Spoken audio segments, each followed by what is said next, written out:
తిరిగి BCN news కి స్వాగతం. దాత ఏఎంసీ మాజీ చైర్మన్ సాగరాజు సాంబశివరాజు పేరిట ఆయన సతీమణి సూర్యకుమారి 3 లక్షల రూపాయలతో ఉండి అన్నా క్యాంటీన్ చుట్టూ సుందరీకరణ పనులు చేస్తున్నారని టీడీపీ మండల అధ్యక్షులు కరిమెరక నాగరాజు తెలియజేశారు. ఉపసభాపతి రఘురామకృష్ణంరాజు పర్యవేక్షణలో గణపవరం రహదారిలో కొనసాగుతున్న అన్నా క్యాంటీన్ భవనం చుట్టూ కంచె మొక్కలు నాటే పనులు ఆదివారం చేపట్టారు. ఐటీడీపీ రాష్ట్ర కార్యనిర్వాహక మాజీ కార్యదర్శి యశోద కృష్ణయ్య, క్లస్టర్ ఇన్ఛార్జ్ పొత్తూరి ప్రసాద్ రాజు, దాత వేగేశ్న మహేష్ రాజు, టీడీపీ మండల మాజీ అధ్యక్షుడు కరిమెరక శ్రీనివాసరావు తదితరులు పరిశీలించారు. అన్నా క్యాంటీన్ ని ఈ నెల 28న ఉపసభాపతి రఘురామకృష్ణంరాజు ప్రారంభించనున్నారని, ఈలోపు పనులన్నీ పూర్తి చేయనున్నామని నాగరాజు వివరించారు. అన్నా క్యాంటీన్ అనేది అర్బన్ నియోజకవర్గ పరిమితమైనటువంటి ఈ అన్నా క్యాంటీన్లు మా ఉండి నియోజక శాసనసభ్యులు ఉపసభాపతి కనుమూరు రఘురామకృష్ణ గారు ఆదేశాలతోటి గ్రామీణ ప్రాంతమైనటువంటి ఉండి నియోజకానికి అన్నా క్యాంటీన్ మంజూరు చేయించడం సంబంధించి ఈ కార్యక్రమం ఈ నిర్మాణం అవి కూడా శరవేగంతో ముందు సాగుతున్నాయి. ఈ సందర్భంగా మరి స్థానిక సీనియర్ తెలుగుదేశం మరి మా నాయకులు దివాగంత మరి సామ్రాజ్ గారు అన్నా క్యాంటీన్ ఆవరణలో మరి మొక్కల పెంపకం కానీ పెన్షన్ సదుపాయాలకు కానీ 3 లక్షల రూపాయలు వారి అల్లుడు మహేష్ బాబు మరి సహకారంతో ఈరోజు ఇక్కడ మొక్కలు పాడటం జరిగింది. వారికి మా పార్టీ తరఫున కృతజ్ఞతలు తెలియజేస్తూ ఈ రఘురామకృష్ణరావు గారికి మరోసారి అభినందనలు తెలియజేస్తూ రెండో విడతగా రాష్ట్రం మొత్తం మీద 60 అన్నా క్యాంటీన్లు స్టార్ట్ చేశారు. దాంట్లో ఎమ్మెల్యే గారు ప్రత్యేకమైన శ్రద్ధ తీసుకోవడం వల్ల 60లోని ఫస్ట్ గుంట మందే ఓపెన్ అవుతుంది. ఈ నెల 28వ తారీఖున ఓపెనింగ్ కి సిద్ధమవుతుంది. మంచి ప్లేస్ లో సెలెక్ట్ చేయడం వల్ల మంచి ఆహ్లాదకరమైన వాతావరణంలో అన్నా క్యాంటీన్ పెట్టడం ఇక్కడ గ్రామస్తులందరూ కూడా చాలా సంతోషిస్తున్నారు. ఈ అన్నా క్యాంటీన్ ఇంత శరవేగంగా అవడానికి కారణమైన ఎమ్మెల్యే గారికి ప్రత్యేకమైన కృతజ్ఞతలు తెలుపుకుంటున్నాం. వాతావరణం బాగుందని చెప్పేసి మొక్కలు తర్వాత చుట్టూ ఫెన్సింగ్ గురించి మన సామ్రాజ్ గారు అల్లుడైన మహేష్ గారి దృష్టిలో పెట్టడం జరిగింది. ఆయన వాళ్ళ మామగారి పేరునే ఇవి డొనేట్ చేయడం చాలా సంతోషం. ఏపీఎస్సీ వెల్ఫేర్ అసోసియేషన్ భీమవరం శాఖ ఆధ్వర్యంలో 77వ గణతంత్ర దినోత్సవ వేడుకలు ఘనంగా నిర్వహించినట్లు అసోసియేషన్ అధ్యక్షులు మేజర్ డాక్టర్ ఏ వీరయ్య తెలియజేశారు. జాతీయ జెండా ఆవిష్కరించిన అనంతరం ఆయన మాట్లాడుతూ భారతదేశం సర్వసత్తాక సార్వభౌమ లౌకిక రాజ్యాంగంగా ఏర్పడి పటిష్ట రాజ్యాంగంగా విరాజిల్లుతుందని, గత 8 దశాబ్దాలుగా అన్ని రంగాల్లో దేశం గణనీయమైన స్థాయిలో అభివృద్ధి చెందుతుందని, ప్రతి పౌరుడు బాధ్యతగా మెలిగి సహకరిస్తే అతి త్వరలో అభివృద్ధి చెందిన దేశంగా అవతరించే అవకాశం ఉందని అన్నారు. గౌరవ అతిథిగా హాజరైన కె పాండురంగరాజు మాట్లాడుతూ నవభారత రాజ్యాంగ నిర్మాత భారతరత్న డాక్టర్ బిఆర్ అంబేద్కర్ ఎంతో దార్శనికతతో రచించిన రాజ్యాంగం అమలులోకి వచ్చిన రోజు ప్రతి భారతీయునికి పండుగ రోజు అని, రాజ్యాంగ విలువల పరిరక్షణ భారతీయులందరి బాధ్యత అని అన్నారు. అసోసియేషన్ సలహాదారు పి రాజబాబు మాట్లాడుతూ నవభారత రాజ్యాంగ రచనకు నాయకత్వం వహించి చక్కటి ప్రతిభతో తరతరాల స్థితిగతులకు అనుగుణంగా యావత్ భారతానికి దిశానిర్దేశం చేశారని అన్నారు. ఈ కార్యక్రమంలో జిల్లా association secretary doctor N Vijay Kumar, సలహాదారులు ఏ జయరాజు, కోశాధికారి కె సోమయ్య, ఉపాధ్యక్షులు N Ashok Kumar, joint secretary B Suvarnaraju, P Amulyarao, కార్యవర్గ సభ్యులు doctor MVS Prasad, K Somaiah, M Alfred King, G Rangarao, K Nagaraju, Pinike Srinivasarao, వివిధ ప్రజా సంఘాలు పాల్గొని అంబేద్కర్ కు ఘన నివాళులర్పించారు. రాజ్యాంగం అమల్లోకి వచ్చిన రోజు అంటే భారతదేశం సర్వసత్తాక సామ్యవాద లౌకిక రాజ్యంగా అవతరించిన రోజు. సో మరి ఈ రాజ్యాంగం అమల్లోకి వచ్చింది. సో ఆ రాజ్యాంగం ఇప్పుడు ఈ రోజున మనం ఆ రాజ్యాంగం అమల్లోకి వచ్చిందంటే దీని వెనక ఎంతోమంది త్యాగదారులు ఉన్నారు. అంటే స్వతంత్రం తీసుకొచ్చినటువంటి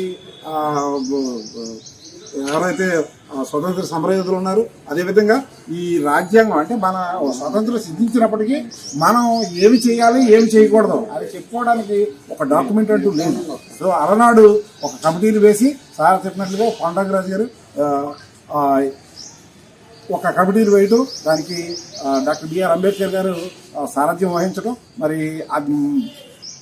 ఎవర్ లివింగ్ రాజ్యాంగాన్ని మనకంటే అన్ని కాలాలకి సమాధానం ఇచ్చేటట్టుగా, అన్ని సమస్యలకు సమాధానం ఇచ్చేటట్లు, అన్నిటికీ అంటే ఏమి చేయొచ్చు ఏమి చేయకూడదు, ఏమి చేయాలి ఏమి చేయకూడదు ఇవన్నీ అందులో పొందుపరిచారు. అంటే భారతదేశం యొక్క రాజ్యాంగం అతిపెద్ద లిఖిత రాజ్యాంగం అని పేరు. మరి ఈ లిఖిత రాజ్యాంగం రాయడంలో మరి డాక్టర్ బిఆర్ అంబేద్కర్ గారు chief architect of the Indian constitution. మరి ఆయన చేసినటువంటి సేవలు మరి చేస్తూనే అనారోగ్యం పాలయ్యారు. యాక్చువల్ సో మరి అలాంటి మహానుభావుడిని ఈరోజు గుర్తుంచుకోవాల్సిన అవసరం యావత్ భారతదేశానికి ఉంది. ఎందుకంటే మరి డాక్టర్ బిఆర్ అంబేద్కర్ గారు రాజ్యాంగం ఇచ్చారు కాబట్టి అందరూ ఇలా మన సుఖశాంతులతో ఎటువంటి మన తారతమ్యాలు లేకుండా కుల మతాలు అవన్నీ పక్కన పెట్టి భిన్నత్వంలో ఏకత్వం. మన రాజ్యాంగం యొక్క మహత్వం ఏమిటంటే భిన్నత్వం ఏకత్వం. మనం ఎంతమంది ఉన్నప్పటికీ, ఎన్ని కులాలు ఉన్నప్పటికీ, ఎన్ని ప్రాంతాలు ఉన్నప్పటికీ, ఎన్ని మతాలు ఉన్నప్పటికీ, ఎన్ని ఏరియాలు ఉన్నప్పటికీ మనమందరం ఒక్కటే అనే భావాన్ని మన డాక్టర్ బిఆర్ అంబేద్కర్ గారు ఒక మౌలిక రూపం దాంట్లో అంటే సర్వసత్తాక లౌకిక సామ్యవాద దేశం ఏదైతే ఉందో దానికి ఆయువు పట్టు యూనిటీ ఇన్ డైవర్సిటీ అంటే భిన్నత్వంలో ఏకత్వం. ఆ ఏకత్వం వల్లే మరి మనం అందరం కూడా చక్కగా స్వేచ్ఛ తిరుపతి శ్రీ కోదండ రామస్వామి వారి ఆలయంలో రథసప్తమి పర్వదినాన్ని పురస్కరించుకుని గరుడ వాహనంపై స్వామివారు భక్తులను కటాక్షించారు.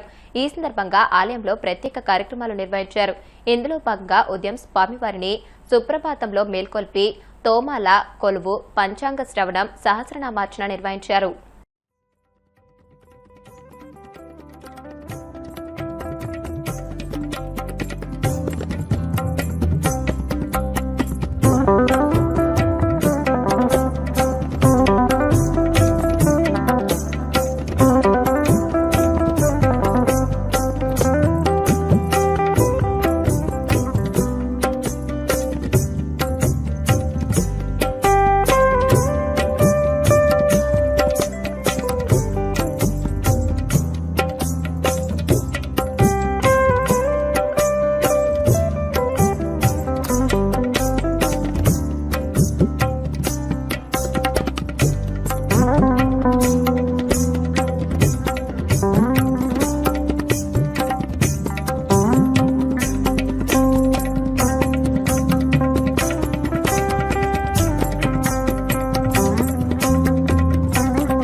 ఢిల్లీలోని జాతీయ యుద్ధ స్మారకానికి ప్రధాని మోదీ వెళ్లారు. దేశ రక్షణ కోసం వీరోచితంగా పోరాడి ప్రాణాలర్పించిన జవాన్ల జ్ఞాపకార్థం పుష్పగుచ్చాన్ని ఉంచి అంజలి ఘటించారు. అనంతరం అమర జవాన్ల గౌరవార్థం ఆయన 2 నిమిషాల పాటు మౌనం పాటించారు. కర్తవ్య నిర్వహణలో ప్రాణత్యాగం చేసిన ఆ వీరపుత్రులకు దేశం తరపున కృతజ్ఞతలు తెలుపుతూ ప్రధాని ఈ నివాళి కార్యక్రమాన్ని నిర్వహించారు. గణతంత్ర దినోత్సవ వేడుకల ప్రధాన పరేడ్ ప్రారంభానికి ముందు ఏటా జాతీయ యుద్ధ స్మారకం వద్ద నివాళులర్పించడం ఒక ఆనవాయితీగా వస్తుంది.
వార్తలు ముగించే ముందు ముఖ్యాంశాలు మరొకసారి.